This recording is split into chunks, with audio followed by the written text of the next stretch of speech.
দক্ষিণ আফ্রিকা এখন টেস্টের বিশ্বসেরা। লর্ডসে বিশ্ব টেস্ট চ্যাম্পিয়নশিপের ফাইনালে অস্ট্রেলিয়াকে ৫ উইকেটে হারিয়ে চ্যাম্পিয়ন হয়েছে টেম্বা বাভুমার দল। ২৮২ রান তাড়া করতে নেমে প্রোটিওরা জিতেছে এইডেন মার্ক্রামের অসাধারণ এক সেঞ্চুরি ও হ্যামস্ট্রিংয়ের চোট নিয়েও করা বাভুমার 50 সৌজন্যে। ১৯৯৮ সালের আইসিসি নকআউট বিশ্বকাপের পর প্রথম কোনো বৈশ্বিক শিরোপা জিতেছে দক্ষিণ আফ্রিকা। ২০২৩ থেকে ২৫ চক্রে টেস্ট চ্যাম্পিয়নশিপের সেরা হয়ে আইসিসির টেস্ট র্যাঙ্কিংয়ে এক ধাপ এগিয়ে ২-এও উঠেছে দলটি।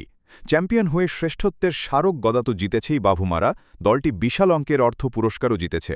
আইসিসি গত মাসেই জানিয়ে দিয়েছিল টুর্নামেন্টের মোট অর্থ পুরস্কারের কথা।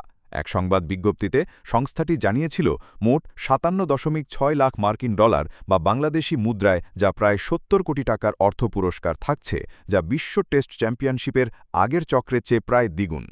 চ্যাম্পিয়ন হয়ে দক্ষিণ আফ্রিকা পেয়েছে ৩৬ লাখ মার্কিন ডলার বা বাংলাদেশি মুদ্রায় যা প্রায় ৪৩ কোটি ৭৯ লাখ টাকা।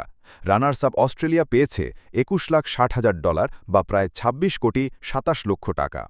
সর্বশেষ বিশ্ব টেস্ট চ্যাম্পিয়নশিপে ৯ দলের মধ্যে সপ্তম হয়ে বাংলাদেশ ৭ লাখ ২০ হাজার ডলার বা ৮ কোটি ৭৫ লাখ টাকা পেয়েছে।